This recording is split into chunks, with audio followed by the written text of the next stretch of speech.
Then going out, he went, as he was accustomed, to the Mount of Olives, and the disciples followed him. When he arrived at the place, he said to them, "Pray that you may not undergo the test." After withdrawing about a stone's throw from them and kneeling, he prayed, saying, "Father, if you are willing, take this cup away from me. Still, not my will, but yours be done." And to strengthen him, an angel from heaven appeared to him.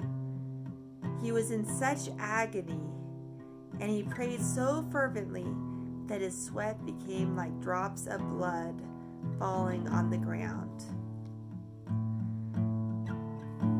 So,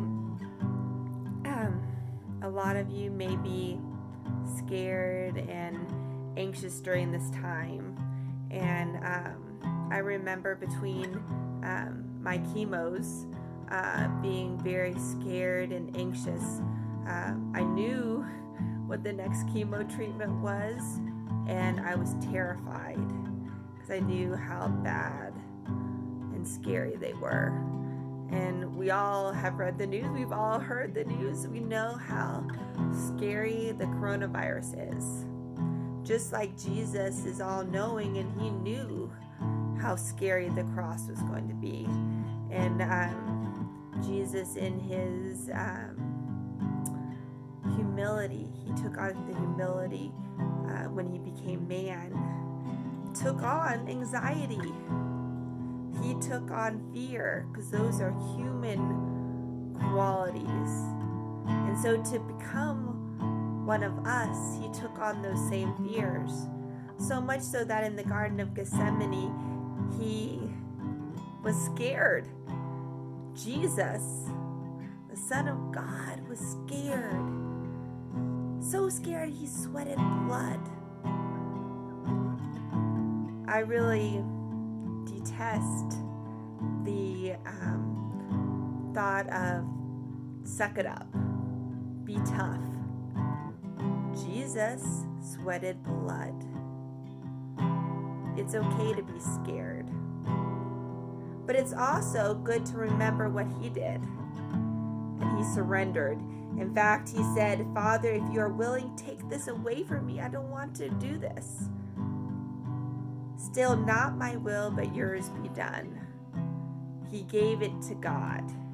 He gave his fear to God. And it reminds me a lot of what my friend Penny taught me. And she said, sometimes in life, we surrender our fear once and it's gone. We say, "Jesus, this is what I'm scared about. And you take care of it, Jesus," and it's gone. Other times we surrender that fear once a week. Other times once a day. And I remember at some times during my cancer journey, it was hourly, if not every 5 minutes. It was a constant surrender. And we may think of that as weakness, but in reality, every time we turn to Jesus, he ministers to us. He brings angels to us, just like Jesus received angels in the Garden of Gethsemane, and he becomes our strength. We can be weak, we can be scared, but when we turn to him, he gives us strength, even if it's just for a moment. And so I just want to encourage you guys, a couple things that you can do when you're scared. Another of my friends, Brooke, she had several thoughts, especially when you're in moments of desolation. You go through the senses, okay? If you can hear God, you listen to him. You have him comfort you. Okay? Maybe through the incense at church you can smell God. Maybe through the Eucharist you can taste God, right? Maybe you can see God in your Bible. And you can see his word, right? But there's some times in life when we are too sick, tired, that all we can do is touch him. It can be a cross, it can be a crucifix, it can be a rosary, and we just cling to it. And so one of my favorite things to do when I am just in that Garden of Gethsemane, when I am the most scared, when I am the most terrified, when I am filled with anxiety, is I sing.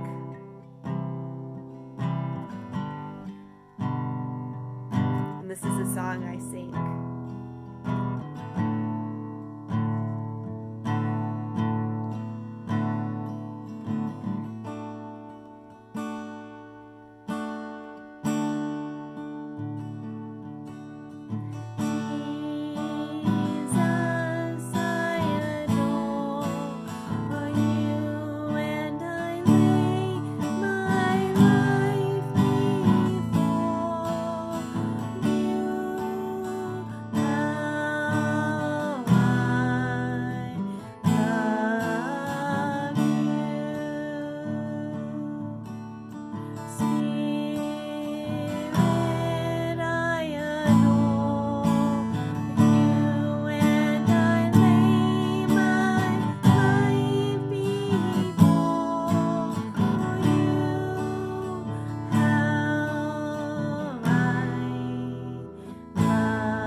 Love you all, and we are praying for you.